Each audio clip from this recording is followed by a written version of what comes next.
चलिए आगे सवाल की तरफ चलते हैं और एक सवाल आपसे पूछा जा सकता है कि लोकल सर्च इंजन ऑप्टिमाइजेशन क्या है। देखिए एक चीज़ बिल्कुल समझिएगा, जब लोग गूगल पे कोई भी सर्च करने आते हैं तो बहुत सारी सर्च क्वेरीज लोकल बिजनेस के आधार पे होती है। मान लीजिए फॉर एग्जांपल अगर आपको एसईओ कोर्स करना है तो आप गूगल में डाल सकते हैं एसईओ कोर्स इन अहमदाबाद, या फिर अगर आपको कोई शोरूम में जाना है तो आप डाल सकते हैं for example Nike showroom near me. तो इसको लोकल सर्च बोलते हैं, जहाँ पर जब लोग गूगल में सर्च करते हैं तो उसके साथ साथ की लोकेशन भी आता है।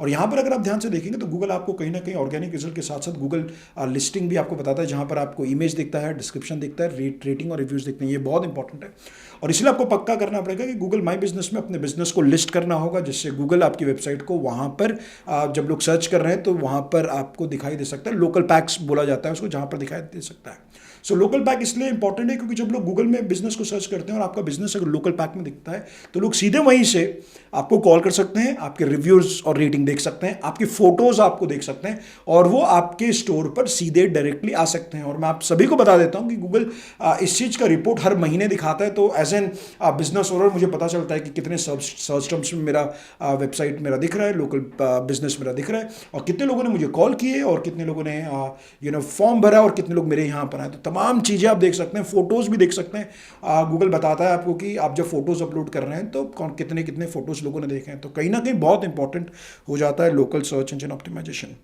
ना आपको मैं बता देता हूँ, एक और सवाल आपसे पूछा जा सकता है कि एसईओ में ब्लैक हैट और वाइट हैट क्या है। देखिए मैं आपको बता देता हूँ, तीन चीज़ें, वाइट हैट है, ब्लैक हैट और ग्रे हैट है।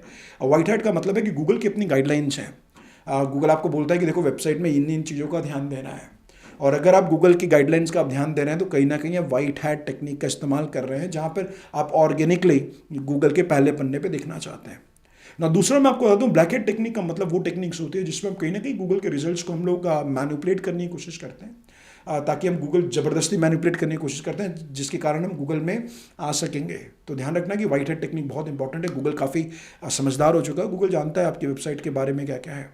और ब्लैक हेड तरीके बहुत सारे थे। अगर मैं थोड़ा सा एग्जांपल मैं आपको दे दूं, कई बार जब लोग कंटेंट लिखते थे तो बैकग्राउंड का कलर और टेक्स्ट का कलर सेम कर देते थे तो यूज़र को नहीं दिखता था। तो मान लीजिए आपका बैकग्राउंड कलर वाइट है, टेक्स्ट वाइट है, यूज़र को नहीं दिखता था, बट गूगल सर्च क्रॉलर्स को दिखते थे। बट गूगल ने काफ़ी हद तक ब्लैक हेड पे काफ़ी काम कर लिया है, और मैं चाहूँगा कि आप बिल्कुल वाइट हेड टेक्निक का इस्तेमाल करें, गूगल की गाइडलाइंस के हिसाब से इस्तेमाल करें।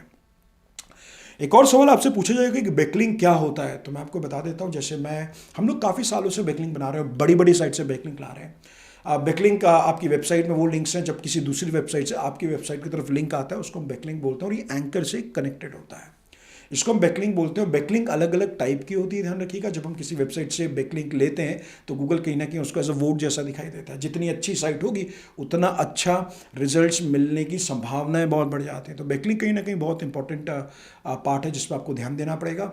तो कौन कौन सी चीज़ें जो बैकलिंक लेते समय आपको ध्यान देना पड़ेगा वो पूछ लेते हैं।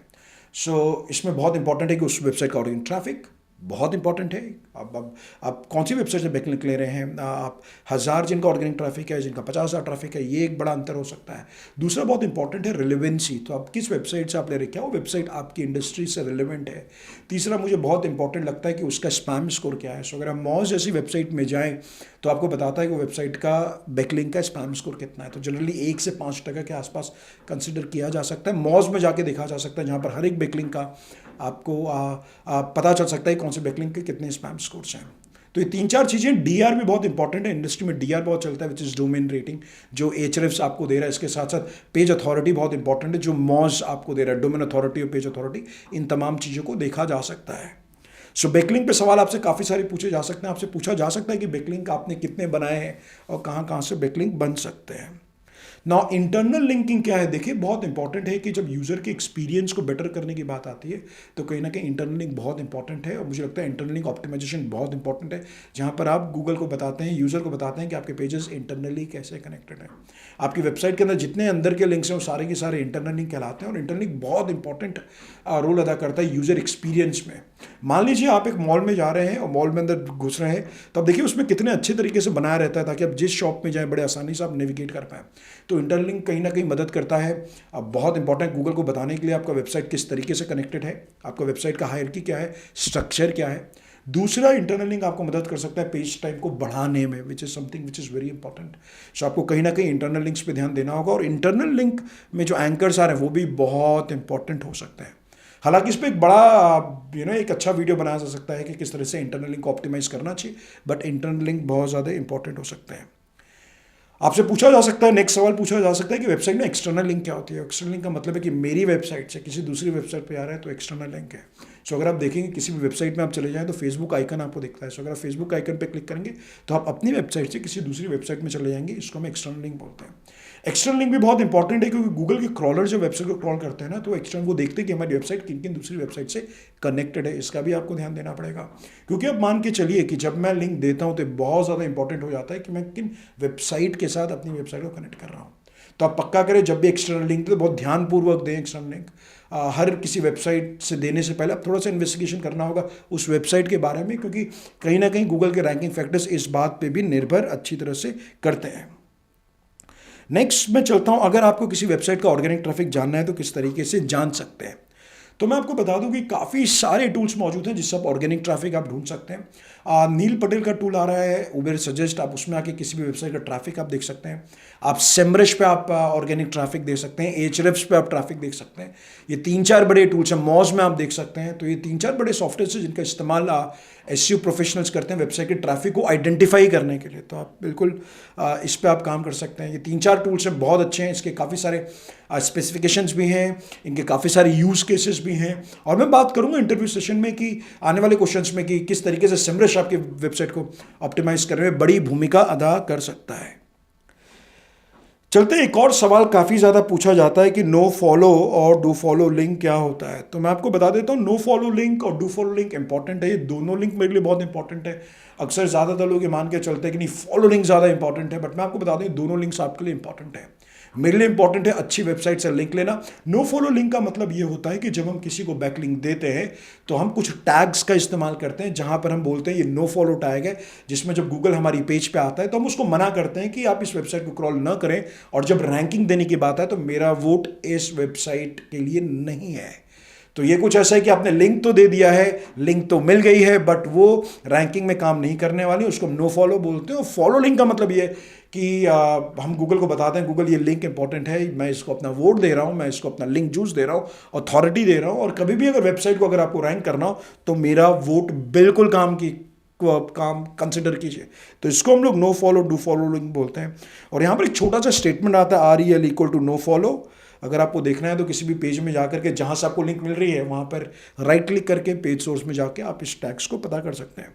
हालांकि इसके बहुत सारे एक्सटेंशंस भी अवेलेबल हैं जो आपको बता देता है कि वेबसाइट पे या किसी पेज पे आप जो लिंक है वो नो फॉलो है कि डू फॉलो। आप गूगल में चले जाइए, क्रोम स्टोर पे चले जाइए, नो फॉलो डाल देंगे तो आपको काफ़ी सारे एक्सटेंशंस आपको मिल जाएंगे। ओके, सर्प क्या है और सर्प का फुल फॉर्म क्या है? सर्प देखिए एक बहुत इंपॉर्टेंट शब्द है जो जनरली एसईओ में इस्तेमाल करते हैं। और सर्प का मतलब है सर्च इंजन रिजल्ट पेज। और सर्च इंजन रिजल्ट पेज का मतलब है कि जो भी आप गूगल में सर्च करो, जो पेज आपको दिखाई दे रहा है वो सर्च इंजन रिजल्ट पेज है। एक और सवाल आ रहा है जो पूछा जाता है ऑन पेज से लेकर कि मेटा टाइटल कितने कैरेक्टर का, ओके, पेज टाइटल कितने कैरेक्टर का होना चाहिए, मेटा टाइटल। तो आपको जानना पड़ेगा जब भी गूगल पे लोग सर्च करते हैं ना तो जो सबसे पहले जो दिखाई देता है वो कहीं ना कहीं मेटा टाइटल, पेज टाइटल दिखाई देता है। और मेटा टाइटल का मतलब है कि आपके पेज का मेन टाइटल कौन सा है। ये इंपॉर्टेंट इसलिए क्योंकि इसमें आपके CTR डिपेंड करते हैं, क्योंकि यूज़र वही पढ़ता है, यूज़र उसको क्लिक करता है। गूगल के लिए बहुत इंपॉर्टेंट है क्योंकि गूगल इसको क्रॉल करता है और जानने की कोशिश करता है कि पेज टाइटल किस चीज़ के बारे में है। मान लीजिए फॉर एग्जांपल अगर मेरा शब्द है जिसको मैं ऑप्टिमाइज कर रहा हूँ एसईओ कोर्स इन अहमदाबाद का, तो मैं ये जो मेरा प्राइमरी शब्द है इसको पक्का मैं टाइटल शब्द में इस्तेमाल करने वाला हूँ, टाइटल में इस्तेमाल करने वाला हूँ। करीबन करीब मैं आपको बता दूँ टाइटल करीबन करीब 50 से लेकर के 65 कैरेक्टर का हो सकता है। ध्यान रखिए मैं कैरेक्टर की बात कर रहा हूँ, 65 कैरेक्टर के आसपास हो सकता है। आपको कुछ इतना ही लिखना है। एक और सवाल आता है कि मेटा डिस्क्रिप्शन कितने कैरेक्टर का होना चाहिए और इंपॉर्टेंट क्यों है। देखिए जब आप गूगल पे सर्च करते हैं तो आपको पेज टाइटल दिखता है और नीचे डिस्क्रिप्शन दिखता है, उसको मेटा डिस्क्रिप्शन हम लोग बोलते हैं। करीबन करीब मेटा डिस्क्रिप्शन 150 से लेके 165 कैरेक्टरिस्टिक्स का हो सकता है। और इसको मान के चलिए उस डिस्क्रिप्शन का उस पेज माफ कीजिएगा, जो पेज गूगल पे रैंक करे उसका डिस्क्रिप्शन है, इसको मेटा डिस्क्रिप्शन बोलते हैं। करीबन करीब 150 से 160 शब्द का हो सकता है। एक और सवाल पूछा जाता है कि कीवर्ड रिसर्च किस तरीके से किया जाता है और क्यों करना जरूरी है। देखिए एक चीज़ बहुत इंपॉर्टेंट है कि मैं आपको बता दूं कि इट्स नॉट अबाउट कि लोग आपके बिजनेस के बारे में क्या सर्च करें, बट इट्स मोर अबाउट वो क्यों सर्च करें। Intention is something which is very important. लेकिन कीवर्ड रिसर्च हम इसलिए करते हैं, मान लीजिए मुझे किसी भी शब्द पे गूगल पे रैंक करना है तो मुझे सबसे पहले ये पता करना होगा कि लोग अगर मेरे बिजनेस को गूगल में ढूंढ रहे हैं तो किन शब्दों को लेकर के ढूंढ रहे हैं, ये बहुत इंपॉर्टेंट है। तो हम कीवर्ड रिसर्च करते हैं, हम ढूंढने का प्रयास करते हैं, और इन दोनों कीवर्ड को दो चीज़ों में बांट दिया जाता है। एक होता है प्राइमरी कीवर्ड जिसमें हम रैंक करना चाहते हैं, और एक होता है सेकेंडरी कीवर्ड। सेकेंडरी कीवर्ड का मतलब कहीं ना कहीं ऐसा हो गया, मान लीजिए एसईओ कोर्स इन अहमदाबाद जिसका वॉल्यूम अच्छा है, लेकिन एसईओ कोर्स अहमदाबाद से बाकी सारे शब्द भी बनते हैं जिसका वॉल्यूम थोड़ा कम हो सकता है। तो प्राइमरी शब्द और सेकेंडरी कीवर्ड दो चीज़ों में बांटा जाता है। और कीवर्ड रिसर्च करने के तरीके बहुत सारे अलग अलग हो सकते हैं। फॉर एग्जांपल आप कीवर्ड रिसर्च आप कर सकते हैं समरश का इस्तेमाल करके, मॉस का इस्तेमाल करके, एचरिफ्स का इस्तेमाल करके आप कर सकते हैं। आप कीवर्ड का इस्तेमाल उबर सजेस्ट से आप कर सकते हैं, ऑटो सजेस्ट से आप कर सकते हैं, और काफ़ी तरीके हैं। गूगल देखिए, जब आप गूगल पे सर्च करते हैं तो गूगल आपको ऑटो सजेस्ट भी बताता है। आप कोई शब्द टाइप करते हैं, गूगल आपको नीचे से बताना शुरू करता है, उसको हम एलएसआई शब्द भी कहते हैं, which is latent semantic index. और इन तरीकों से कीवर्ड रिसर्च किया जाता है। लेकिन अब मान के चलना कीवर्ड रिसर्च इंपॉर्टेंट क्यों है ना। कीवर्ड रिसर्च इंपॉर्टेंट इसलिए है क्योंकि कीवर्ड रिसर्च की मदद से ही हम पूरा वेबसाइट का ढांचा तैयार कर सकते हैं। हम कीवर्ड रिसर्च की मदद से पता लगा सकते हैं कि हमारी वेबसाइट में कौन कौन से पेजेस होने चाहिए, नंबर एक। हम दूसरा हम ये पता लगा सकते हैं कीवर्ड रिसर्च करने से कि हम कौन कौन से पेजेस को किन किन शब्दों के लिए ऑप्टिमाइज कर सकते हैं, इसको हम कीवर्ड मैपिंग भी कहते हैं। तीसरा, कीवर्ड रिसर्च करने से हम ये पता लगा सकते हैं कि आने वाले समय पे हमको वेबसाइट पे कौन कौन से पेजेस क्रिएट करने चाहिए।